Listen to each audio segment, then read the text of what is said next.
So the video today is on calculating debt to income ratio.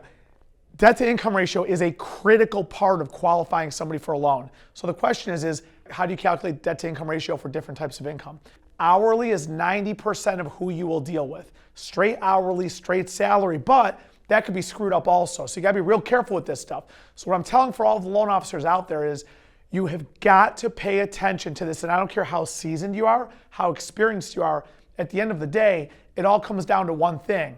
It's calculating this correctly. And it's the same process every single time. So what I'm gonna show you right now is calculating debt to income ratio for an hourly worker and the things to pay attention to and the things to look for. This is a simple philosophy that I always preach to my loan officers and anybody I'm doing a loan for.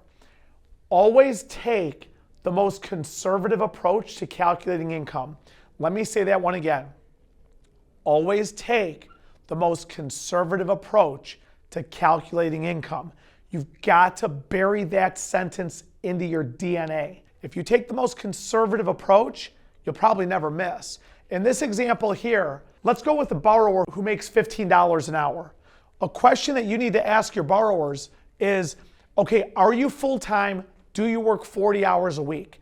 In this case, if they get paid $15 an hour and they work 40 hours a week, the way that you calculate their monthly income to qualify is you take their hourly wage times 40 hours a week times 52 weeks divided by 12 months.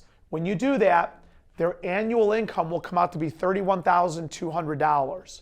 When you take $31,200 divided by 12 months, that comes out to $2,600 a month.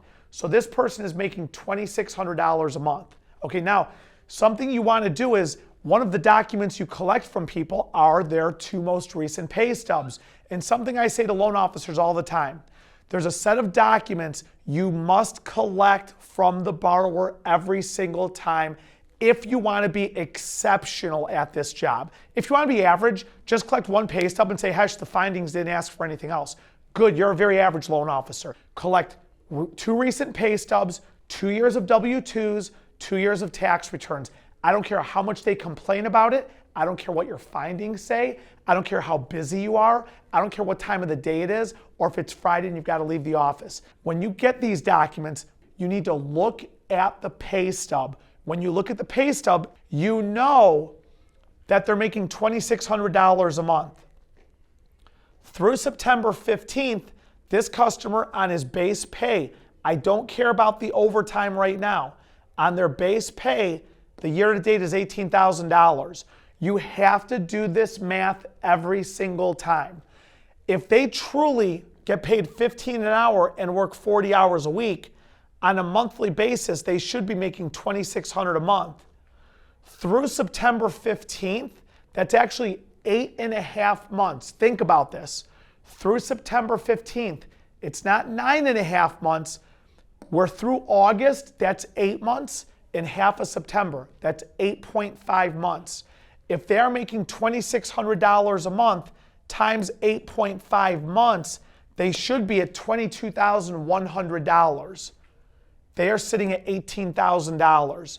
When you run into that problem, every single red flag must go off in your head and to the customer. You've got to say to the customer, wait a second.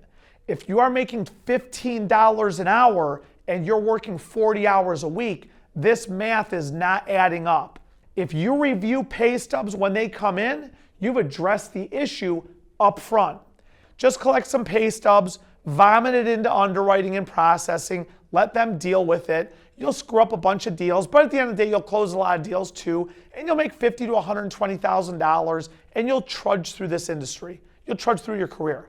If you actually wanted to see how to take maximum value from what this career, the opportunity that it provides you with, look at your pay stubs when they provide them to you on day one. I don't care if you say, Hesh, everyone else does the work for me. You're the originator, you have to look at it. When you do that, you're addressing this issue right now. Now here's something else you look at. Overtime. Always treat income individually and separately. In this case, their overtime, they've made $7,000 year to date. Okay? You're looking at their income from a year ago, their overtime a year ago is $15,000, the year before is $12,000. Mind you, if they've made $7,000 through September 15th, they are on pace to make $9,800 in overtime. So look what happened to their overtime. From 12 to 15 down to, it's on pace for $9,800. This overtime is decreasing. Take the most conservative approach to calculating income. If overtime is declining, you do not use it. We can talk about exceptions and things like that, but for purposes of this video and what you must learn on day one, if overtime is declining, you do not use it. So what you do is this. You cross this off. You've got to find out, why are you making this? Why are you here at $18,000 when you should be sitting at $22,100? That's a big deal. I'm throwing out the overtime because it's gone down. You might find out a reason of why they're down. They might say, my company started doing periodic layoffs because of outside external factors. I haven't been working full-time 40 hours a week every single week. Now, customers normally will say to you, oh, I work full-time. But when all of a sudden you start comparing these numbers, this is when the truth comes out. Deal with that today, not 2 days before closing of the loan. This is an example of how income is calculated and how you handle it and how you use a pay stub to pay attention to where is their base, where are they at here, where should they be, compare the two. If the two don't match, you've got issues, address it now. This is another video on calculating debt to income ratio. Pay attention to all this, it'll make you a better loan officer.